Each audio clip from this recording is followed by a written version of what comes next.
Chris is a licensed clinical social worker. He graduated with degrees in psychology and social work and completed postgrad research and coursework in the doctoral behavioral health program at Arizona State University. He's been working in the field of mental health treatment for over 20 years. Chris is the founder of Hobble Creek Behavioral Health, at a nonprofit organization, Heal the Hurt as well. And they provide support to individuals and families who don't have the resources needed to access appropriate care. He's also the president of the Association of Utah Substance Abuse Professionals, the Utah affiliate for the National Association for Addiction Professionals. Chris has been trained extensively in trauma work, including EMDR and trauma-focused CBT, mindfulness, meditation practices, brain reactivation therapy, neurofeedback, and moral recognition therapy. Chris treats PTSD, anxiety, addiction, relationship issues, religious and spiritual disconnect, and traumas, as well as other life challenges. Chris is very passionate about treatment and making sure that it includes strengthening safety in vulnerability and authenticity, increasing connection, increasing self-love, and empowering confidence. Now, this is a two-part CE today. We'll be covering part one of mindfulness for the overwhelmed, a practical, grounded approach for helpers. Chris, I'm going to turn the time over to you to begin. Thank you, Joseph, so much. And I'm going to commit to you to making that bio shorter for the future. I said to them in advance, I don't want to talk about myself, and maybe it's worse hearing about yourself. But anyway, guys, I know your time is so valuable. I appreciate you being here. We want to meditate today. This is a big passion of mine, and that mindfulness piece, even though sometimes it's so difficult for us to do, I think we need it. So yeah, your time, your time is very appreciated.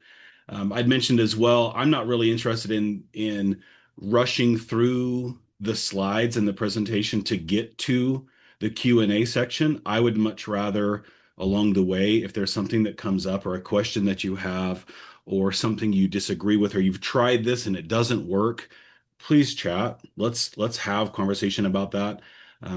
I love this option to have a two-part series because I'd really love it to be more interactive. I remember maybe my first or second job working in behavioral health was for Child and Family Services. And when you work for the government, you have the blessing, you have one of the benefits of going to a lot of trainings.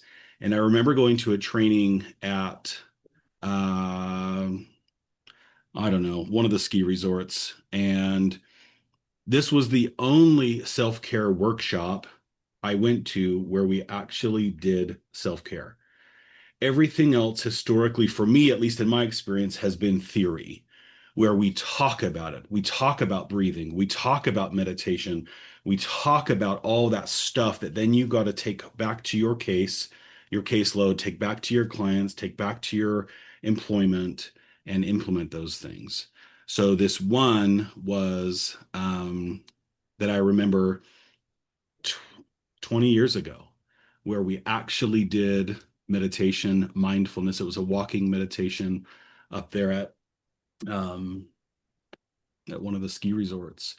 So my hope is that we have something like that, even though we're all staring at a screen, we have something like that that's a little bit more interactive and hopefully more profound than some of the theoretical stuff that we do. So I might need help, Joseph, if I end up messing up uh, these screens, let me know. Because everyone's disappeared now for me. So anyway, our purpose for today is number one, to breathe, which again, that goes back to that theoretical, this is what you've got to do. Sometimes it's insulting when someone tells me to breathe, even though it's true, we need it. I think our delivery really matters. I want you to arrive. I want you to set your intentions to be present. If you're like me, these CEUs, while incredibly convenient and free where I can get a bunch of them to then use for my relicensing. What I've noticed over the last few months is sometimes I'm not as present with those and I'm missing out on some of the training opportunity, some of the growth and the learning. So be here if you can. We will meditate today, and you're going to need to, if you participate in the meditation, obviously please be safe. Make sure that you're not driving or that there's something else going on so that you can fully engage. It'll be a brief 8 or so minute meditation. Another purpose, explore meditation as a mental health tool. In session, or especially at the end of a session, as clients are preparing to leave, we're giving them tips, we're giving them tools, some homework assignments. And I think historically, we as clinicians or helping professionals might tell people to meditate when we don't really do it ourselves, or maybe we don't fully understand what it means. And so we'll explore that today. The next one, understand meditations and mindfulness practices impact on the nervous system and use in trauma and addiction recovery, which those are the two things in treatment near and dear to my heart: addiction and trauma treatment. And then experience a guided meditation and reflect on integration into therapy and daily life. Quote that I love. I'm big on quotes. Usually I try to, or when I recite them from memory, I botch those quotes. So luckily this one is here. The mind is everything. What you think, you become. All right. And also, I can't see the chat anymore. So Joseph, as I mentioned before, if something comes up, please interrupt. I will not get offended. So the science of stillness, being still. Um, I really like to dissect this and look at the what ifs. I, for some reason, play a lot of devil's advocate. So this idea of I'm going to be mindful or I'm going to be still and quiet the mind, my brain starts looking at the yeah, right, or when it doesn't work and how often and intensely it doesn't work. But one of the benefits, it activates the parasympathetic nervous system. We hear about cortisol and how dangerous and terrible cortisol is. Meditation helps to reduce cortisol, helps to reduce anxiety, and probably, in my opinion, more importantly, impulsivity. And sometimes with my clients, when we're talking about addiction issues, to call someone an addict for me has been problematic for quite some time. It comes with such a stigma and a lot of shame. And so sometimes we soften it a little bit and we'll talk about impulsivity more as a symptom rather than as a label or an identity as an addict or a person with addiction issues. But that impulsivity piece where I can't just sit, I can't be calm, I can't quiet the mind. I've got to be going, I've got to be doing. And when we do talk about addiction, we know that it's not just a hunch or a craving or this sounds good. It can become life or death for people with addiction issues, with the addicted brain. Another one of the benefits of meditation and mindfulness, it strengthens the prefrontal cortex, which we know is involved in planning and problem solving. That part of us that's maybe our conscience, weighing pros versus cons. And then creating measurable brain changes through neuroplasticity. Joseph mentioned that we do neurofeedback. I'm really fascinated and excited about neurofeedback and looking at the brain and what it's actually doing, as opposed to, and there's no knock on, how are you doing today as you start a session or as you interact with a coworker or a family member, how are you doing today? But we kind of say that as a greeting. How are you? And a long time ago, in a place where I really learned meditation or really learned mindfulness practice. It was a very long hallway, and on one end of the hallway was the kind of the break room, the staff kitchen area, and there was some art therapy going on down there. And I came out of that section and needed to walk down the hallway to where my office was. And I saw one of my coworkers, one of the frontline staff, who had come out of the bathrooms that were over on that side. And what I realized was we were going to be trading places, but we had to walk down this hallway toward each other. And I would guess The hallway was probably 80 yards long. Um, and so we locked eyes, maybe, I don't know, 50 yards away from each other, but you're far enough away that you don't talk yet, but you've acknowledged each other.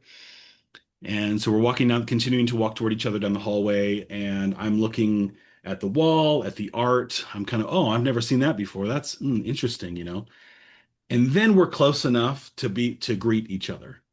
And his name is Steve, and Steve said, "Hey, Chris." And very quickly I said, "Good." And we both started laughing and realized obviously that Steve was just saying hello. He wasn't asking how I was doing, but I had had that response, that reaction ready for him. And I walked into a staff meeting shortly after that and shared that experience, and we all laughed about it and um, talked about the kind of the art of hello and what we do when we ask somebody how they're doing, how we're not actually sometimes interested in hearing a response other than something brief, something controlled. So when I ask people now, how are you doing? I very much want to know the answer. And I'll challenge people to, when they're asked that question, to answer in a more creative, open-ended way to generate some discussion and conversation. All right. Um, the modern mind, and this will maybe come across as some complaint on my part, and I'm not going to apologize for that. But around us, some of the benefits of our technology and our world are so great, and we have access to endless information. The downside to that is we are constantly stimulated, and we have very little downtime, it seems, in our world. I've joked with my children that I can't wait for the day that I'm bored again. And they look at me like I'm insane because they'll complain about being bored or having nothing to do. And it's especially during those times where they're not having screens and they're not given that immediate gratification. I don't remember the last time that I was bored. It was probably when I was a teenager at grandma's cabin without internet, before I had a phone, um, and you were just with nature. And now I can't seem to get enough of that nature, getting out of Wi-Fi, getting out of cell phone signal range, to get back to that quietness. So because of that constant stimulation, I think we have a high risk for chronic stress. That should say we live, not we list. Let me give myself a little note there to correct that. We live mostly in the future or in the past or both. And there are some jokes about that. There are some cliches around that or some phrases around that that are funny, but also very applicable. Uh, that we're not being in the present. We're not living mindfully in the now. And there's a bunch of clinical reasons for that, pathological reasons for that, and there's some common sense reasons for that too. Meditation trains the return to the present, something that we want. My favorite movie is called Peaceful Warrior. And when I worked in residential treatment, I wanted every one of the clients to watch that. And I geek out at that movie. If anyone's seen that, message me later and I would love to just chat about it. I've probably seen the movie 200 times, not an exaggeration, to the point where I would challenge the residents or the clients in residential treatment that to take notes. And if after the movie was over, they could tell me a quote or a line from the movie, I would tell them who said it and or what scene it was said in. And if they could stump me, I'd take them to Swig, or I think it was Sippin', was the one up the hill. And a 32 ounce or 44-ounce fountain drink when you are in residential treatment is worth like $500, I think. So I got their attention. This idea of getting caffeine and sugar, and probably even a trip out of the facility. Um, I only lost one time. There was only one client who ever stumped me. And I don't say that because I'm proud of it necessarily, but because I've watched that so much and learn so much about mindfulness and being present and try to incorporate that into my world and live by that. When we have new students that come to our program to shadow and to learn or to do their rotations, I'll invite them to watch that and talk about it in supervision. Like I said before, I geek out over that movie. I think you can find it on Amazon or YouTube or something for like $4. And I've told people, I'll give you the $4.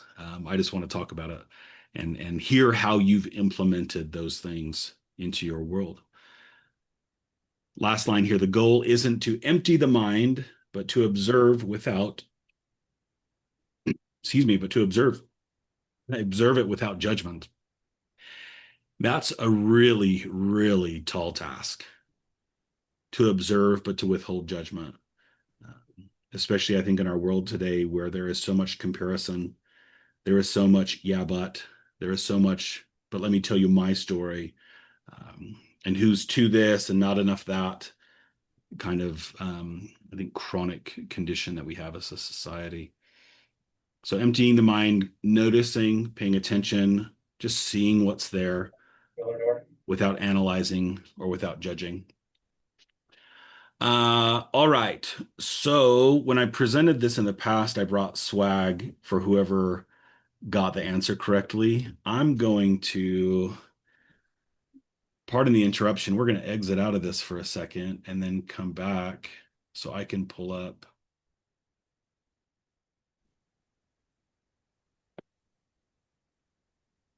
the chat because I want to see if somebody has the answer off the top of their head. And we'll either, I don't know, we'll give you a hoodie or come in and get a free brain map, a neurofeedback assessment, or something like that. So the trivia question at the very bottom, what is the greatest gift of meditation?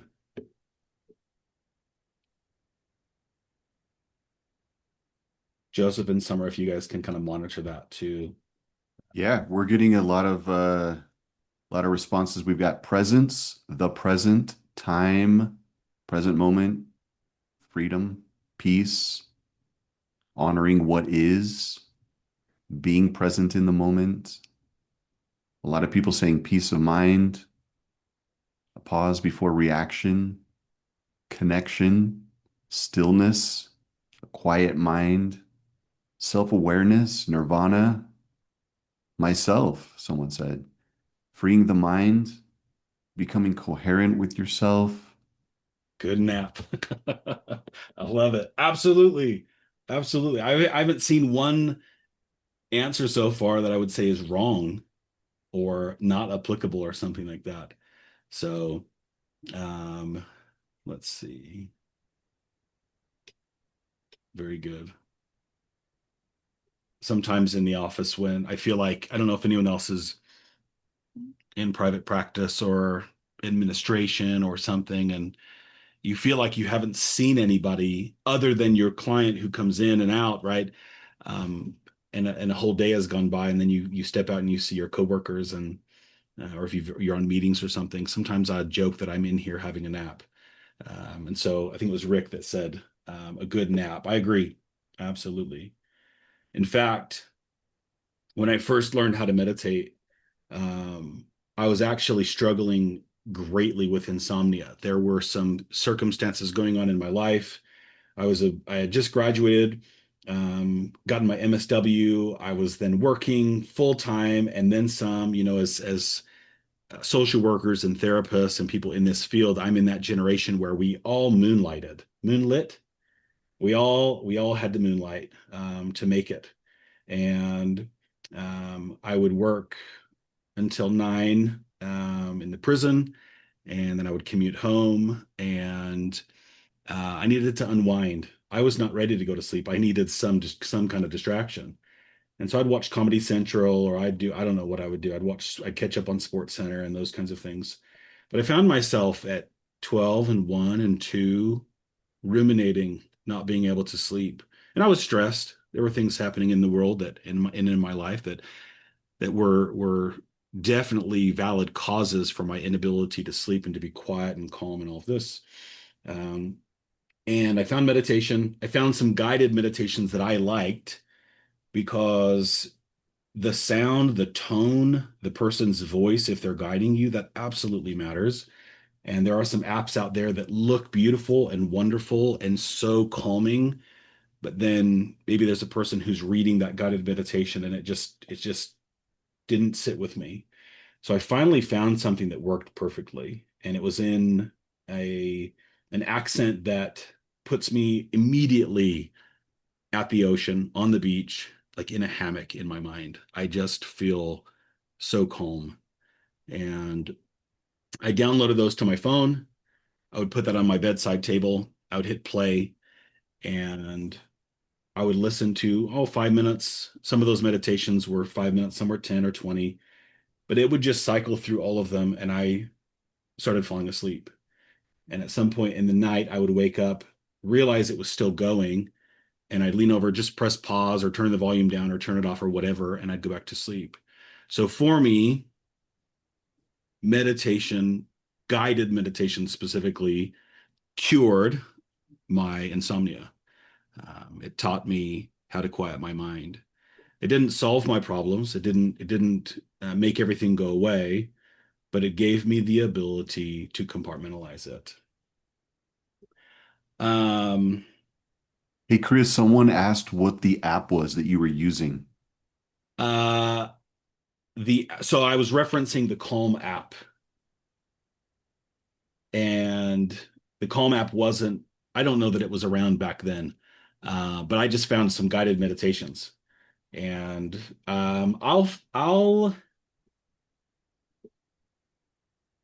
I'll dig and see if I can find a link to them. And Joseph, I'll send it to you if you want to, or we'll talk about it next time. Actually, I should have it by then.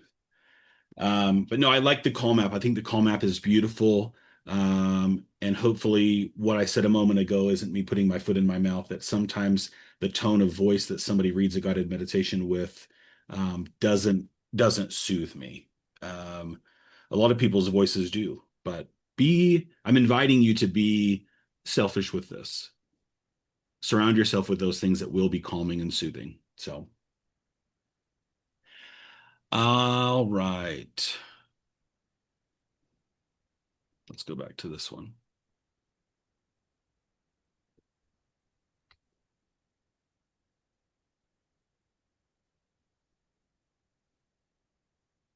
I'm realizing now we didn't answer that question. What is the greatest gift of meditation? And it's a deeper connection with yourself, greater awareness of yourself. Now, that doesn't mean that every other answer that's here isn't absolutely accurate. You're right, everything that I saw, resilience, going back to sleep, letting go of burdens, being comfortable with myself. Um, I've used the phrase recently in with my clients in therapy, the need to feel safe doing uncomfortable work. And so as I saw somebody's comment about being comfortable, like absolutely, that's one of the things that we seek. We seek that comfort. So this next part, why not meditate? I also will invite anybody to chime in the chat. Um, what are some other reasons that you would not meditate? I hear this all the time. I used to present this intro to mindfulness workshop in the treatment center with the long hallway that I mentioned a moment ago to the new clients that would come in. They would kind of be oriented to our program, and I would introduce them to meditation and mindfulness. And I would hear these kinds of things. It's too hard, or it's woo woo, it's weird, it's silly. I feel awkward doing it. I can't clear my mind. And that one comes up so much. And you kind of have that internal, yeah, I know, me too. Meditation and mindfulness practice will help clear the mind. And it's not making everything go away, but it's again, noticing, observing, sending it on its way. I don't know how to do it. I don't have time. And that one of the commitments that I will give to people, if you practice meditation, if you practice mindfulness, almost like magic, I don't understand it. but we have more time. We end up gaining back more time. And in part, I think it's because we find ourselves being more efficient and organized with our time and the different tasks that are on our agenda every day. I heard a lot. It doesn't work for me. I've tried 11 billion times. That's a made up number, but it's real. I've tried it. I've gone to the monasteries. I've put on headphones and I've listened. I've gone for a walk. I've listened to the gurus. I've all these different things. I've gone to yoga, to hot yoga, to so on and so forth. You're right. You've got to find that thing that will work for you. And for some people, hands up in the air, saying ohms is great. And for some people, they just do not connect, and that's okay. Meditation has to be one of the least judgmental experiences. Hi. Because if we judge, we resist. There will be that internal resistance. I had presented this workshop for probably 8 months or something like that. I can't remember, but for quite some time. And then somebody in the facility, one of the clients, said this in box number 4.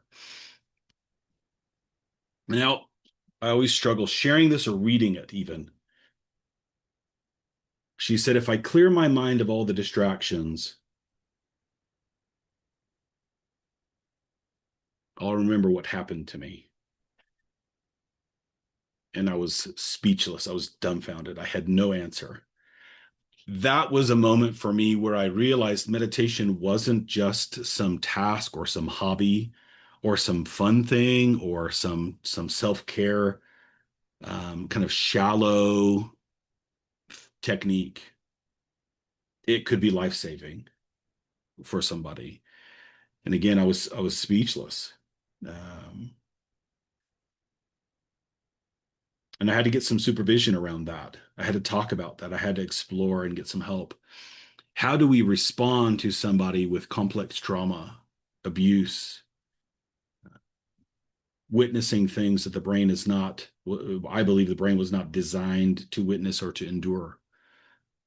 How do we help them meditate? How do we help them be mindful when those memories and thoughts coming in, rushing in, lead them to a place of self-harm or impulse to self-harm, to escape, to lapse or relapse, to a need for survival?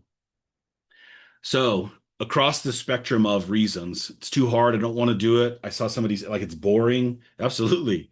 It can be that way. To the, if I don't keep these distractions, I'm going to want to fill in the blank.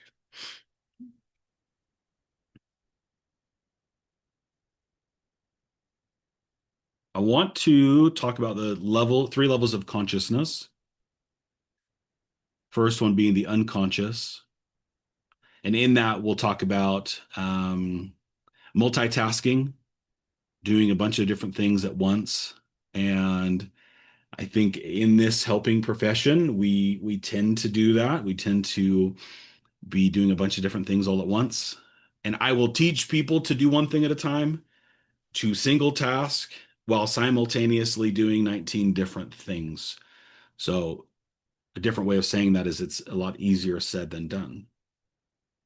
But the unconscious, that's where we're kind of in the superficial, scattered mind. We might be on autopilot. Some of those things that we've done 1,000 times, driving to a certain destination, we can do so without thinking about it. It's not very complex at all. It becomes a second nature. It's kind of that reactive response to that automatic thought. In the superficial and scattered mind, we're distracted easily. We have very little self-awareness. That's kind of that phrase where if you've seen the movie Up, when the dogs see a squirrel and they react, and they don't react calmly or slowly. It's a very quick distraction. It's a very quick, complete change of pace. And whatever was happening in that moment is now gone. We've forgotten. Sometimes we even do this when we walk into a room and we forget why we went into that, went in there in the first place. Sometimes it happens in conversation when we're thinking about our response to whomever is talking to us. What is our answer going to be? Where are we going to lead the discussion after, as opposed to being present, listening, and engaging? The second level of consciousness is called deeper analytical thinking, or single task, doing one thing at a time. And I push that single task, be present, be aware, be in the moment. And the common objections to that come from parents, especially single parents, um, people that work in the service industry, where they're having to pay attention to so many different things, people, tables, um, all at once. It's very difficult to be actually present perfectly. And so we've kind of problem solved with that deeper analytical thinking. Can you be present for 3 seconds? And it might seem like I'm dismissing that. I'm not. Can you Licorice. be fully invested for 3 seconds, for 30 seconds, for a minute, and then set that task down and move on to the next one? I can imagine having a conversation with somebody, or if you can imagine having a conversation with somebody who is looking at you for 1 second as you're sharing, and then they pick up their phone and they're scrolling or they're texting, they're typing, and then they're hollering at somebody that's in the other room at the same time. The TV's going on, like this multitasking piece. We're not getting a whole lot done. So get into that deeper analytical thinking, one thing at a time. It's more efficient. Working in this field, the more that we're there, people notice when we're present. People notice when we're paying attention to them. And I think our world, we seem to be, I feel like we're lacking in that connection. And so slow down a little bit. The more we can get into that second level of consciousness, the deeper analytical thinking, the more likely we are to get to the third, which is the higher consciousness, intuitive states, revelations, kind of the ah moments. Some people say aha. I like ah, it's more soothing for me. This is meditation, or some people will call it flow state, where we're getting it. Light bulbs are coming on, they're getting brighter, things are making more sense. Um, I like to use the dotted notebooks. They're like $4 or $8 or something at Walmart. And you open them up and you can write. There's something symbolic for me about connecting another dot. And so those notebooks that have all the dots on them, for me, just connecting another one, learning a little bit more, whether it's about myself, about the world, the universe, or some circumstance that I'm thinking about, that I'm worried about. Doesn't make the problem go away, but it helps me resolve more efficiently. It helps me make progress. Some people have gotten to that intuitive state or revelation, and it's a little freaky. It can feel a little bit weird. And maybe it only lasts a very, very short amount of time. We'll talk about this in a moment, but the more we do it, the better, the more efficient, the more skilled at it we get. And we can learn a whole lot about ourselves and our circumstances or our surroundings, our relationships, even. Some suggestions or recommendations for improving a meditation practice. And for me in particular, this is going to come from the yoga, guided meditation, silence, transcendental meditation, ohms, harp music, whatever it is, but kind of those techniques, kind of the quiet, the stillness. Um, Running is meditation. The gym can be meditation. Anything that we do mindfully, we can do in a meditative way. It can be incredibly helpful, effective, and beneficial. Even doing the dishes can be meditation. And I say that sort of as a joke, but also sincerely. I hate the dishes. And when I was learning about meditation, I applied some of the principles that I was taught. And in my mind, it was kind of like, I'm going to try this trick and see if it works. And there was something about the temperature of the water doing these dishes. There was something about the aroma of the soap and the bubbles and the way it felt. And it was back in the day of iPods. I don't know if they exist anymore, but I had headphones in, and I had my iPod, and I was listening to Jack Johnson. And something with that rhythm, with the melody, the pace, kind of in the cadence of his music, I found myself meditating doing the dishes. And some will go, that sounds nuts. And it kind of was. But now I can tolerate the dishes a little bit more. I don't love it. I won't choose to do it in my downtime, but it's not so bothersome to me anymore. But some tips, find a special place. This might be an actual location in your home. There might be a corner of the room or a den or a garden or something that's peaceful for you. Sometimes it's going up the canyon, going near the lake, the river. Um, Sometimes it's in our vehicle, but find a special place. And I would like that special place to be consistent for you. Sometimes we can't get to a physical location. Um, when I did, when I was getting trained in EMDR and I was challenged to find my calm place or my safe place, at first I chose Sundance. That's my favorite place on earth. I hadn't been to Hawaii yet, and we were going to be going there about 2 weeks after my EMDR training was over. And so after I went, it very quickly changed to the beach being my calm place. And now I've merged those two places in my mind. Um, the parking lot of Sundance isn't there anymore. In my mind, it's the Black Sand Beach. And nobody gets to tell me that that place doesn't exist because it exists for me. So create something in your mind if you don't have a satisfactory physical location that you can get to. Choose the right time. Um, Meditation can have very powerful effects. It can be invigorating. It can wake you up. It can energize you, or it can be very calming.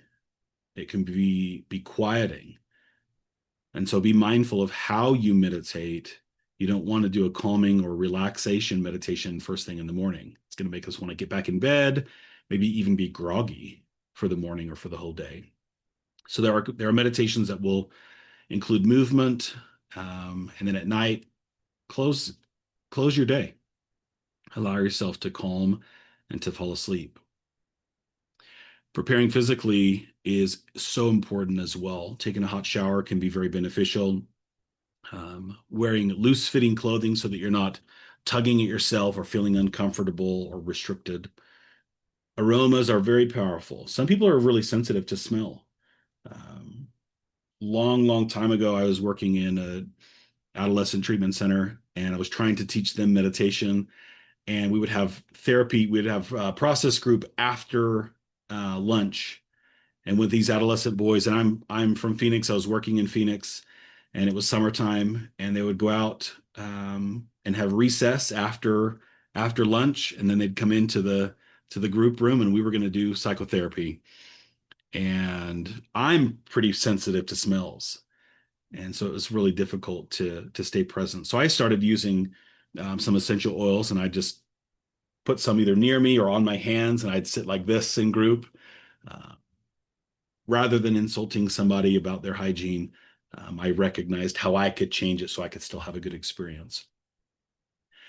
Um, I also had an experience where we were meditating in a group setting, and whoever was guiding the meditation invited us to inhale and then to exhale in his peaceful, calming, strong voice. And as we exhaled, I realized very quickly that the person sitting next to me hadn't brushed their teeth that morning.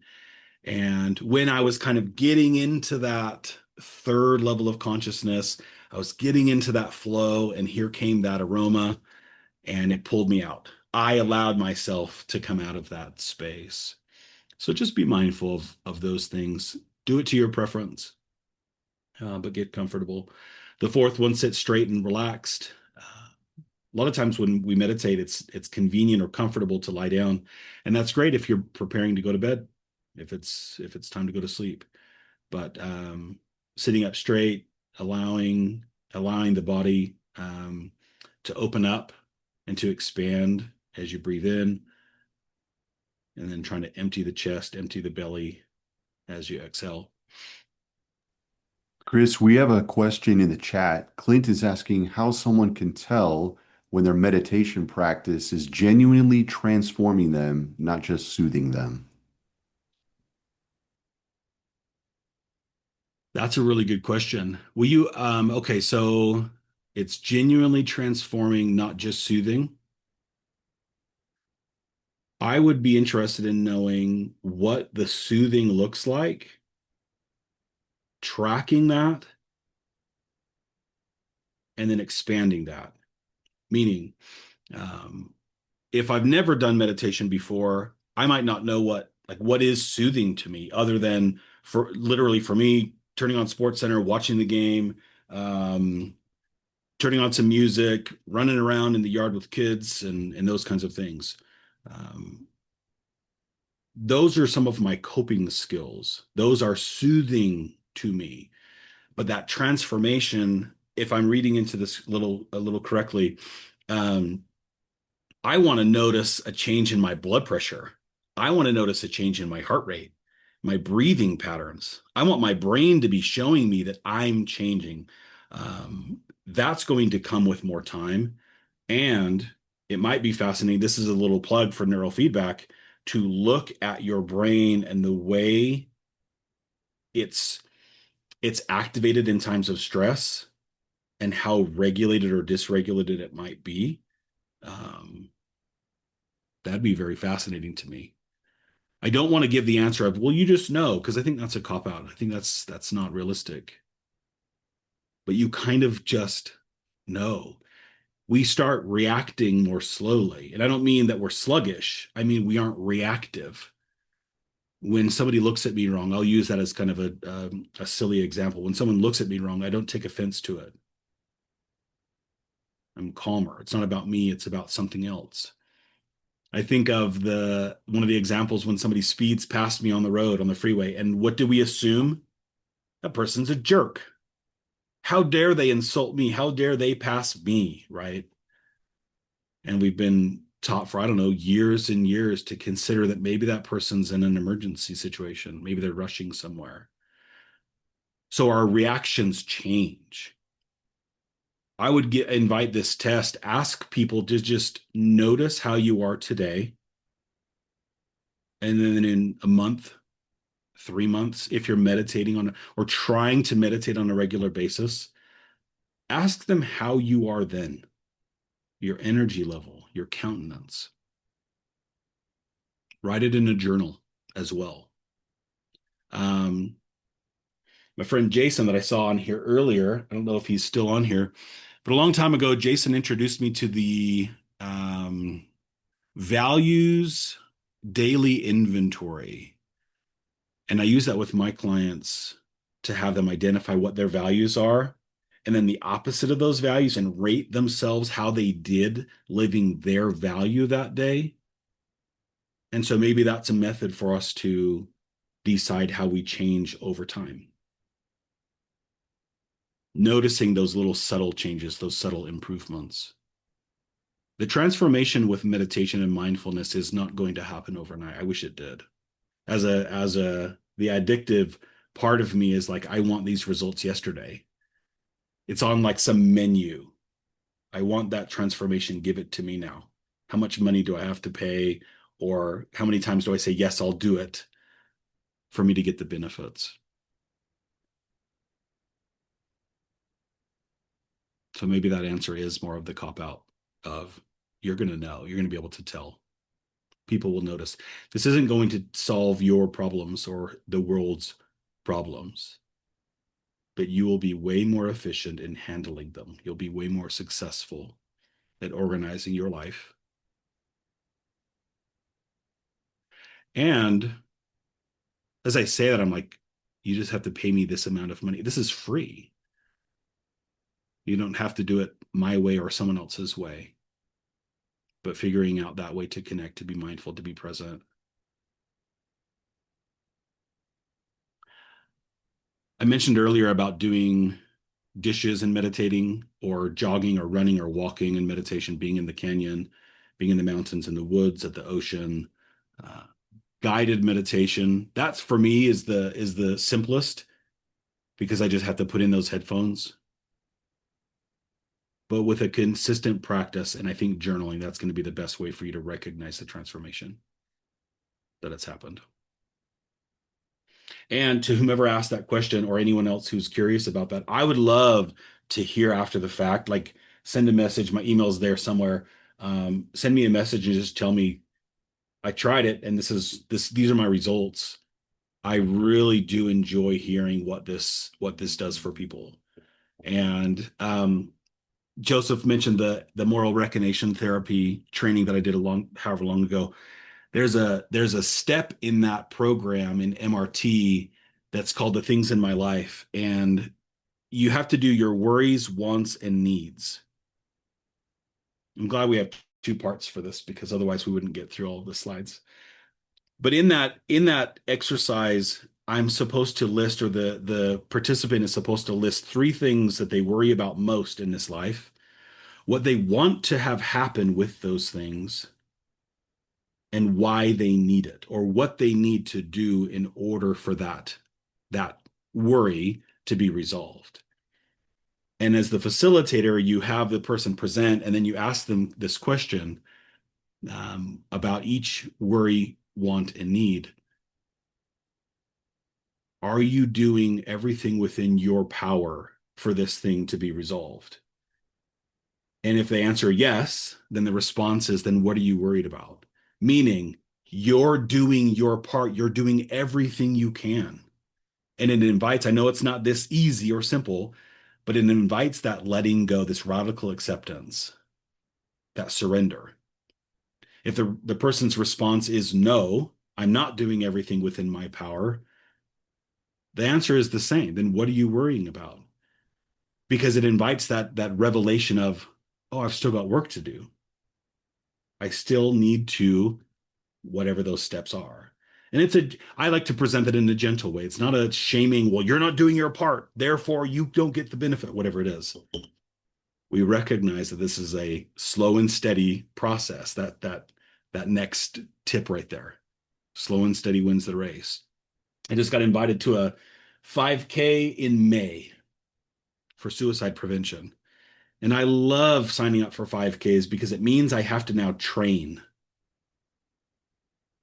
I love when I rarely get invited to do a relay or a 10K or a half marathon. I've never been invited to a marathon. I couldn't do that. We have to train ourselves, and the brain is no different. So if you've never meditated, 2 minutes is plenty at first.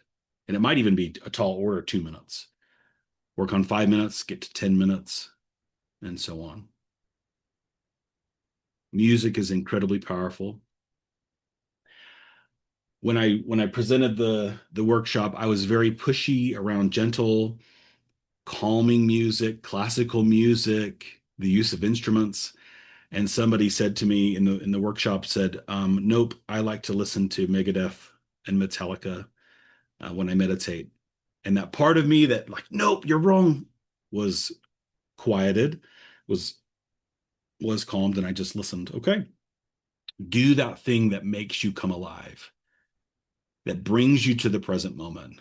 And sometimes really intense stuff will do exactly that. Probably the most important is your the way you show up, your attitude. I have that attitude, this isn't going to work. It's probably not going to work.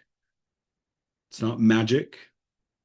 It's not a mystical thing that happens, but calming the nervous system, calming the mind allows us to do so many things in our world, our priorities more efficiently and effectively and productively. I mentioned this earlier as well, but journaling, writing down different thoughts or feelings that come up while you try to meditate, even if it's like I saw earlier when it said like it's boring. Yeah, Write that down, journal that. And then after 30 days, go back and read those earlier journal entries. You will notice a change. You will notice that transformation, but it's not that thing that happens right away. Sometimes people have shared some really profound experiences um, that are very probably spiritual and sacred, and as they quieted the mind, they had um, just some very powerful things happen. I'm not telling you that will or will not happen, but as you notice, as you get rid of some of those distractions, you open yourself up to some things that I think are going to be really important for you.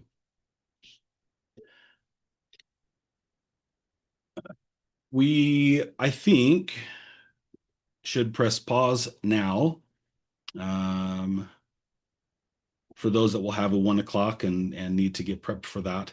And then when we pick up in 2 weeks, we'll jump right back into this. I don't know if there are any questions, or Joseph, Summer, if you noticed anything that we should address now in the couple of minutes that we got before we officially conclude. Did anyone have any questions for Chris before we end part one today?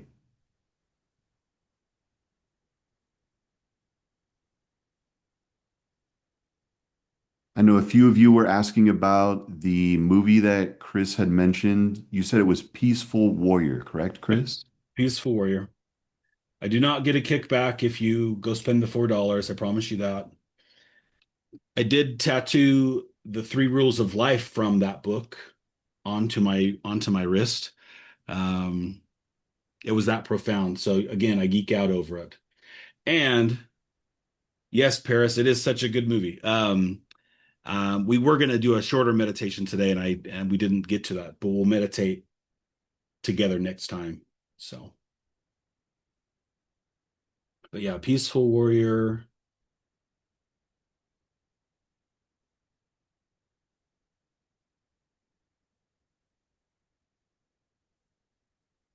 Seth mentioned the monkey brain. Yep, absolutely. Monkey mind, chattering. Alan Watts has a wonderful clip called, just go to YouTube. Most of you have probably seen it. YouTube, Alan Watts, The Mind. It's so good. So good.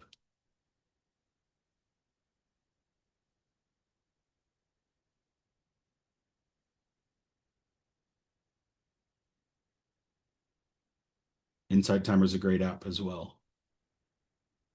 Somebody needs to make one. I've wanted to make one that would be free, right?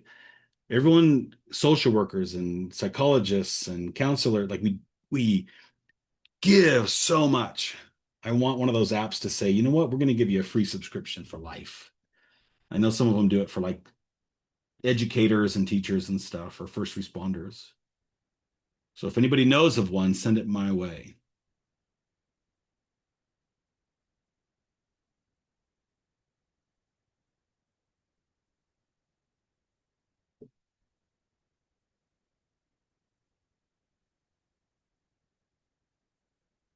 I'm going to gather all these reasons not to meditate as well, comb over them. I appreciate those being listed.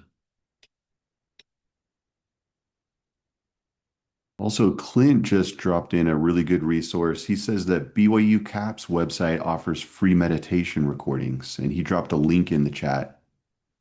So I'll include that as well when I send out the CE certificates if anyone wants, a link to that.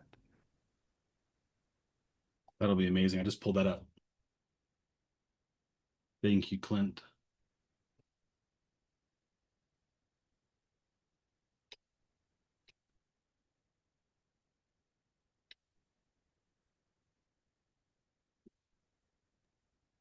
It sounds like UCLA also offers a similar service. That's great.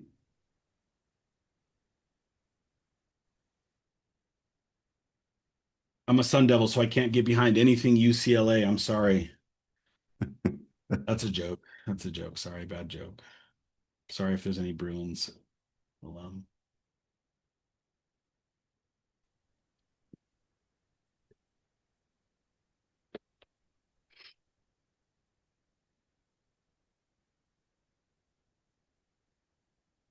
The only thing I'm disappointed is that we didn't have a chance to do a little meditation. Yeah, my plan was to do a short, about an 8-minute one today, and then we have about a 20-minute meditation plan for 2 weeks from today. Um, and so I'll send Joseph, I'm going to send you a link to one that I really like. If when you send out the info for this, if you'll just include that link, if you guys want to go to one, again, you may have better resources than me or things that fit you, but I'll share with you what I really love, what really I suppose I gravitate toward, because it's hard to quiet my mind. I really like those visualizations because it puts me on a beach. It gives me something to focus on. And over time, as I do the guided visualizations, then being in silence is easier. I'm developing this habit. I'm developing this pattern. So, but yeah, Chris, if you'll come back in 2 weeks, I'm biased, but I don't think you'll be disappointed in the meditation. It's my favorite one that we're going to do. I'll be there. Okay, good deal.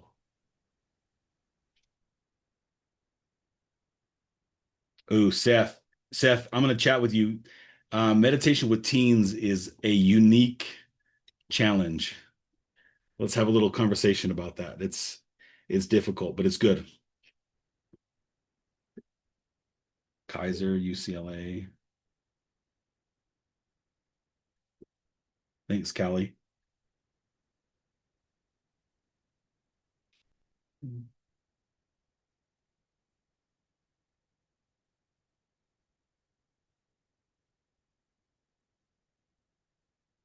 Okay. Well, Joseph, unless you have other things, and again, you guys, if you have other questions or comments that you want to send that we didn't get a chance to get to, I didn't notice them here.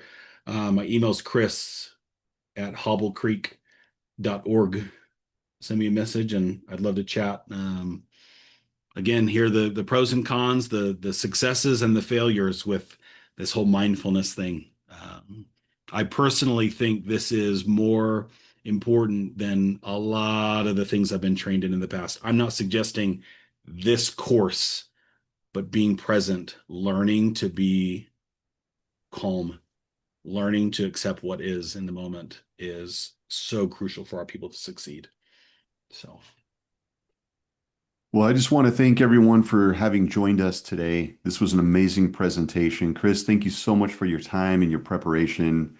This has been a wonderful resource for all of us, and we look forward to part two. So anyone interested in joining us for the second half of this presentation, mark your calendar for the 10th of March. We will be reconvening to continue our exploration a little bit more on mindfulness. Yeah, absolutely. Appreciate the opportunity to connect and do this. So we'll see you guys in a couple of weeks.